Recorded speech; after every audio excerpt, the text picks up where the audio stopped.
The way we do this for Clifford and Monty's benefit is there's usually the PAC asks an opening question, and then we turn it over to the audience for about an hour and a half of questions. And each, because we only have 5 candidates here, we ask each of them address the question. And we get probably about 8 or 9 questions in those 2 hours. And then at the end, we'll wrap up with the final question from the PAC when we're getting close to time. But it is very much a discussion. I try to moderate and make sure everybody sticks to some kind of timeline, and so that we have about equitable amount of airtime and face time here. So the candidates are aware I start tapping on the mic when they're running out of time, because sometimes they get very passionate about what they're speaking to and lose track of time. They all agree, as just being here, that they'll be recorded and they'll be posted on the internet. And it's been, I think, this year of all the debates or the forums we've had, this has been probably the highest quality discussion that we've had in the 6 years. My objective opinion of that is all 5 candidates have really had substantive things to say and have done an excellent job. So let's lead off with the PAC's first question, and then I'll ask for a show of hands of who wants to address it first. And the first question really is about tribal member employment in the Tarot office, and how that started here in recent times.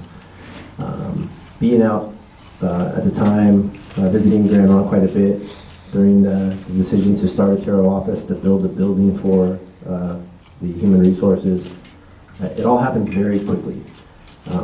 And I'm curious where the candidates themselves find themselves vis-a-vis the Tarot and the human resource building. Are you supportive of Tarot? If so, how? Explain that, please. Talk about why you support it. And then second part of that question is, do you support the human resource building being having been built separately to support that function? So that'll be the opening. Yeah, Cheryl, you have a quick question? Go ahead. I'll respond to your question. Oh, you want to answer first? Okay, okay. If you're through with your question. Yeah, okay. No, I thought you had a separate question. So I'm going to ask, before we get into that question, any questions from the audience or the candidates about how we do this? I know you guys are experienced at this. Anyone in the audience have a question at all? And then we could ask a question? Yes, after this question. After this one? Yeah, Okay. It'll be any question you guys want to ask of the candidates. Anything at all? Anything at all. Yeah, absolutely. I don't know what you've heard about the PAC, Clifford, but we don't censor it at all. You can ask anything you want. Cheryl, do you want to start off? Some of our again, I'm Cheryl Kennedy, one of the candidates. Thank everyone for being here and for hosting this forum. Really appreciate it, and for those who came. Some think that Tarot is new to the tribe. It really isn't. It's been tossed around and talked about for at least 14 years. The idea came forward out of a group of folks who were employed by the tribe, and we have Patty Tom Martin, who is here, who is one of the first who brought forward the idea, along with a couple of other individuals, Patsy Pullen, Eva Simmons, and there was someone else. Anyhow, it was really about, let's start a mentorship program, and let's identify key tribal members to be mentored in our top executive offices, so whereby our members would have those key positions in the future. There was some talk about it, and then out of that came 2 positions that were identified. One would be on the tribal side, and the other would be in the Spirit Mountain Casino area. There wasn't any funding really for it, but we did have an individual who filled the position at the casino. and somewhat in the tribe, but really it didn't get off the ground. I don't think that there was a lot of support for it. So anyhow, that happened. And the idea of Tara was really to have our tribal members achieve employment with the tribe. Prior to that, the tribe had a policy that basically said that the highest qualified highest qualified candidate would get the job. And statistically, what that said to me was that our tribal members would probably never end up with those jobs. When you think about 6 billion people in the world and our little membership, theoretically, it just never would mathematically come out that our members would be the top candidates. So even if you reduce that to a smaller population base of Oregon, Oregon has about 3.7 million members, and for those who then would be in the field, it still would mean that our members would not rise to the top given our small population. So anyhow, for me, it was really the scientific part of it that demonstrated that our members would never be the highest qualified because it's improbable. We don't have the numbers. So Taro then became very important, that we need to educate our members, number one, and at that point we had a lot of highly educated members, and we needed to have a playing field for them that would allow them entry into employment in our tribe as well as the casino. So for me, that was the backdrop of all of this. I'm not sure what all of the other tribal council think about that, or if they look to that, but for me, let's get Taro in. It basically says that we would provide employment to our members, and that if they apply and meet the minimum qualifications is the way that you write your job descriptions and you know what it takes to get the job done.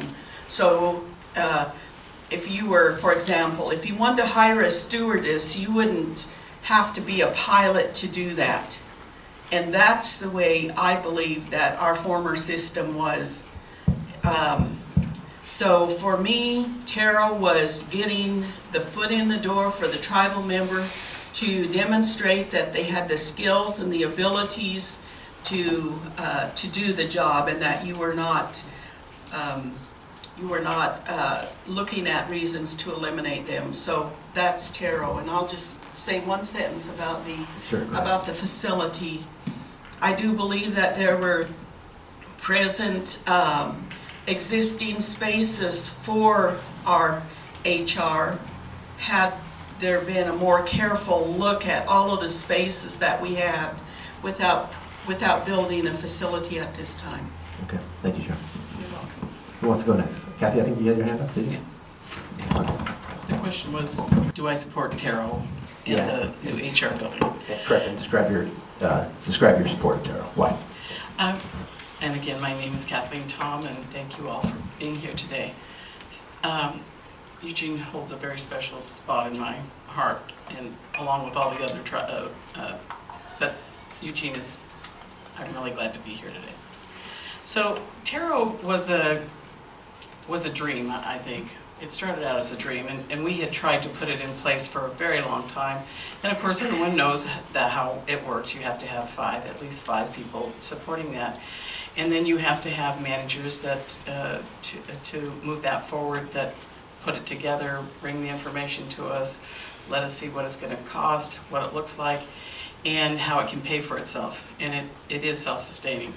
I am 100% in support of Taro.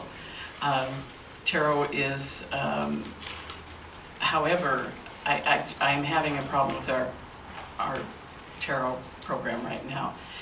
I was concerned when I heard that the whole board resigned. I don't know why that is. Maybe some of the council members can address that, but I was very concerned about that. And I've heard from other tribal members that it's become politicized, who gets the work and who gets the jobs and who gets the contracts. So I have concerns about that. But as far as the program, I'm 100%. The HR building, I voted no on that. It was not a budgeted item, and all of a sudden we just pulled money out of the hat and we have an HR building. And there was room within the organization to put HR there, but now that we have a brand new facility, it's very nice, and I hope that we utilize it in the best interest of all the tribal membership, and that's how I feel about it. One of the other thing that I wanted to talk about, you talked about highly educated tribal members, and we have a lot of highly educated tribal members, and we aren't building a bank of highly educated tribal members and having them be groomed to come in and take those positions. You know, that goes through the education department. Tribal council doesn't get to know who these people are. You know, we get to go to the graduation, see who graduates, but we should be targeting those tribal members to come back and give back to their community, whether it's an 8-month program or a 3-month program or summer program, so that they can understand the government and how it works and how their tribe works and how they can be a part of it. So I think the education committee should really take a look at that and bringing those highly educated people back to help us. That's why we send them to school, that's why we funded school, and maybe even work out a program where if they do come back, like Indian Health Service does when they join the Corps, that if they come back and give back, that their loans will be paid off. There's many ways to do that, and so I support Taro, and I think that we could do those kind of things, given the opportunity. Good luck, Brenda. Hi everyone, thanks for coming. My name is Brenda Tuolny, for those of you who don't know me. I am supportive of Terrell. My concern, and some others have touched on it, is how the politics play into it and how we will really get our educated tribal members back. I serve on the education committee, and I have been on it for almost 6 years, and we do talk about all the time. We have been pushing and pushing for a database that will follow our students who are in college, when they graduate, what their majors are, and how that can be then connected up with Taro, and we can recruit them. We can actually say, hey, this position is open with the tribe. Are you interested? Your degree is in such and such, and we'd like to have you.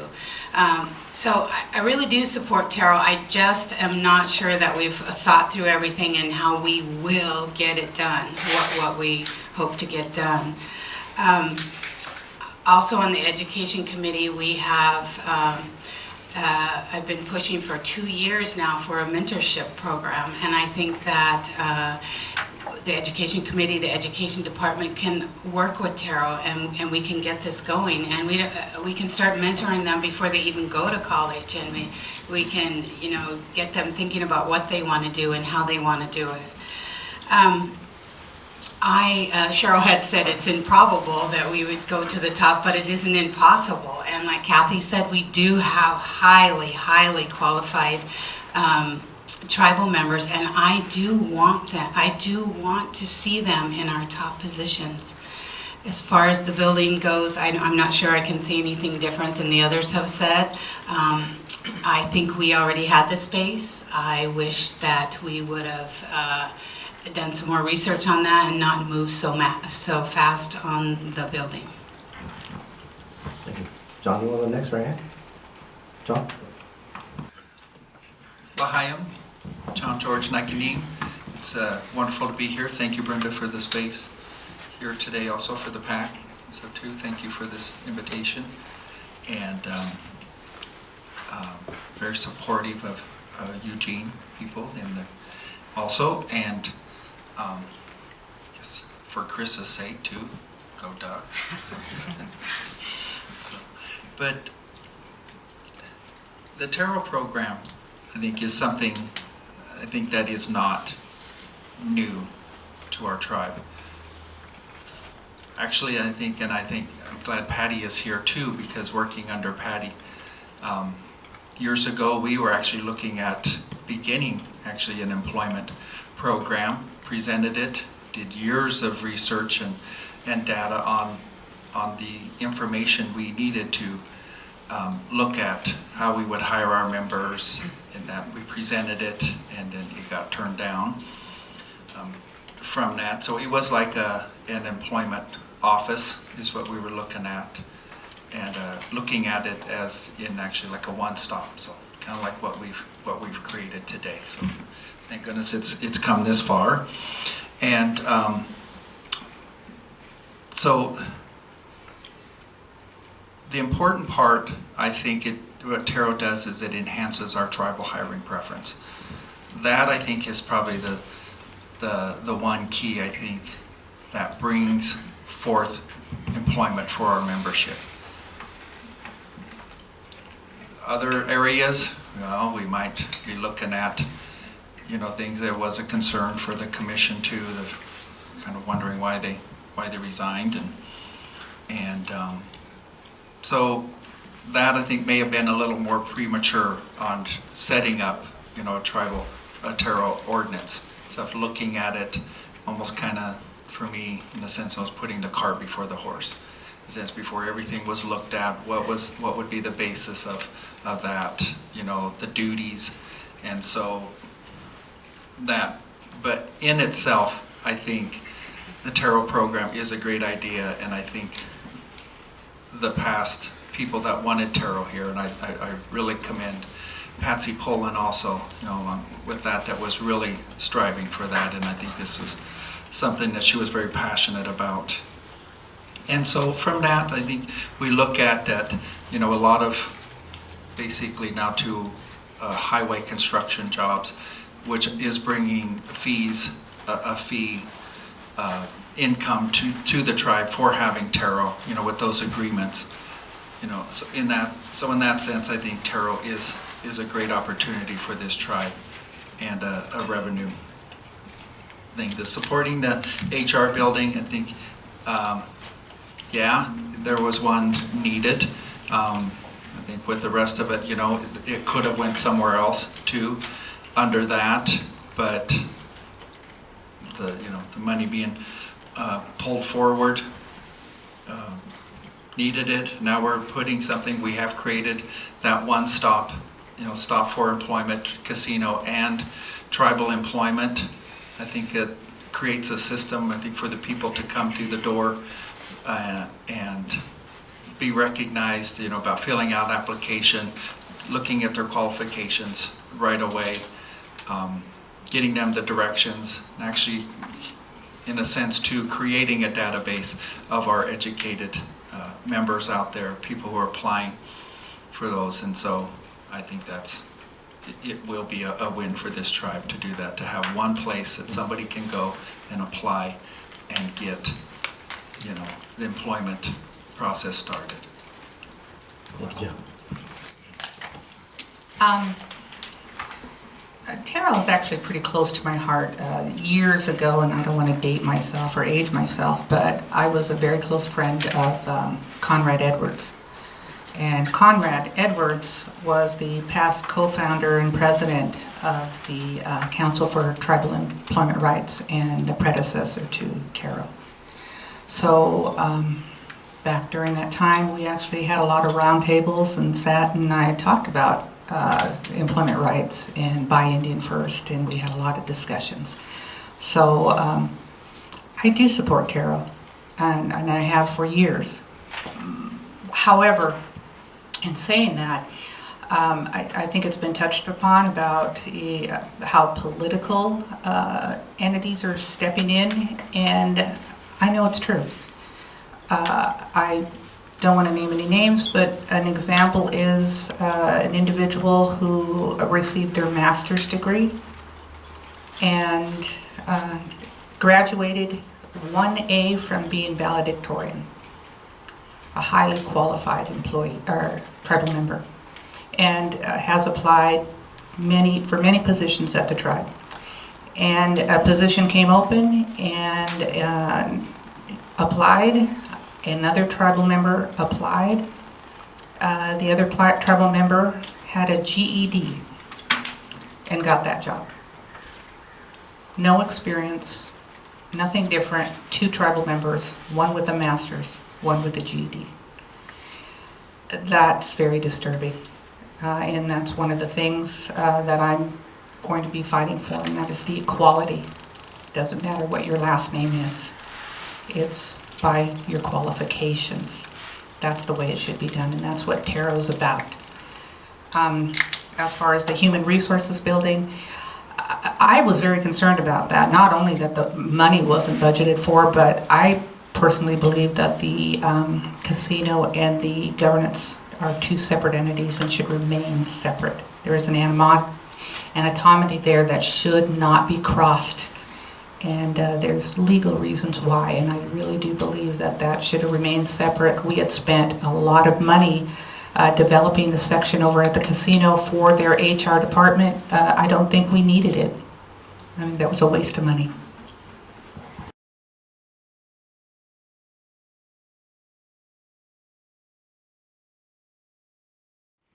Thank you.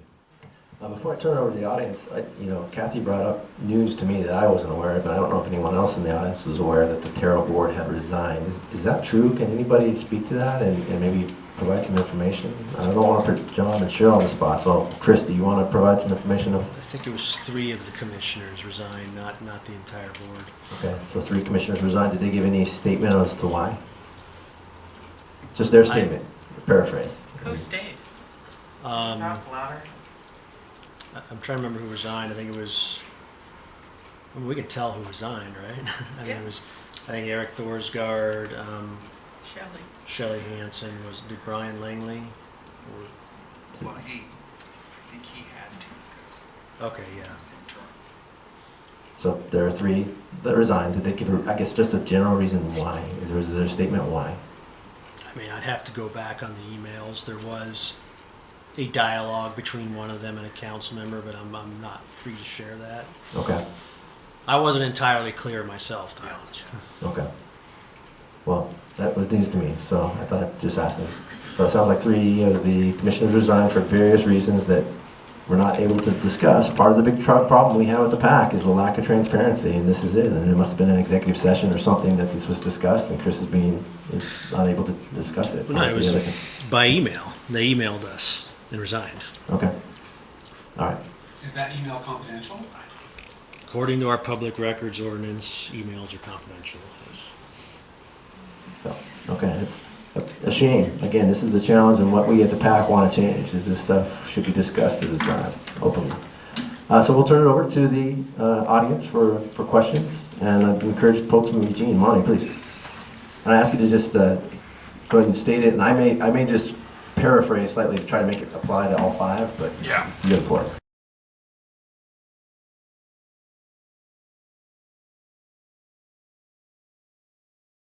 My question is on transparency, and before I ask the question, I'd like to make a statement. Everybody that's run for council in the last 15 years, that's been one of the things that they talked about, was transparency in tribal government. I have to say, to those of you that have been on council, you failed miserably. Having said that, I would ask you if you would support the following. At the start of every general council meeting, the council has to say what they've done in meetings and votes in the name of the general council. In other words, if the council's voted to spend $1.5 million to cover the area around the powwow grounds, tell us that you've done that. Tell us right at the start of the meeting, first 15, 20 minutes of the general council meeting, the council tells us what you've done for us in the last month. I want to know, will you guys support that? Okay, so Kathy, and then Brenda, then Ann. I'm glad you asked that, Monty. Transparency it depends on who you are. transparency should be absolutely 100%.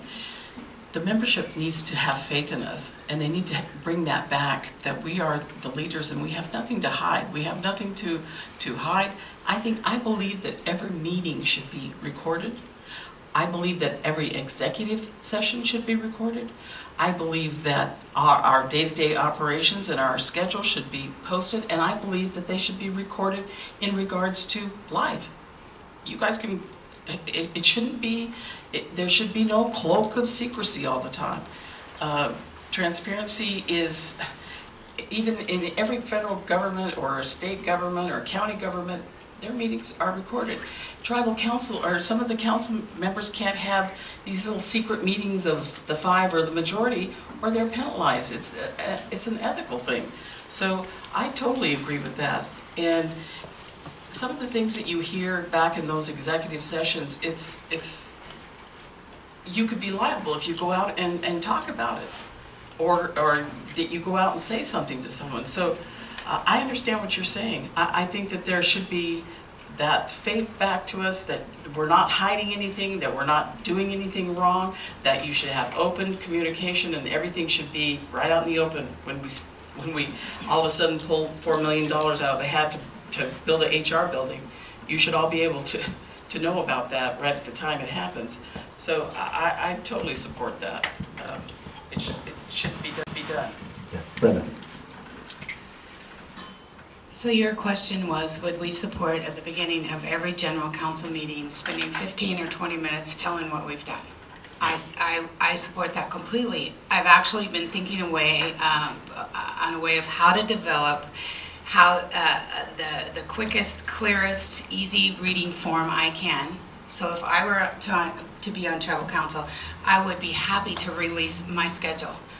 My daily schedule, where I've been, what I've done, what I learned, what I can share with general members. When I worked in judicial affairs and as an academic advisor at the University of Oregon, we had an Outlook schedule. We were required, we had no choice.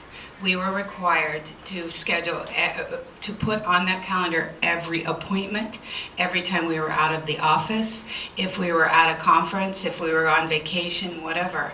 And anybody in the office had access to that. So everybody knew at all times where we were. And we didn't have the option of having a program there, but not using it. It was not an option. So I completely support that and believe that I will go one step further and publicize my schedule on my own.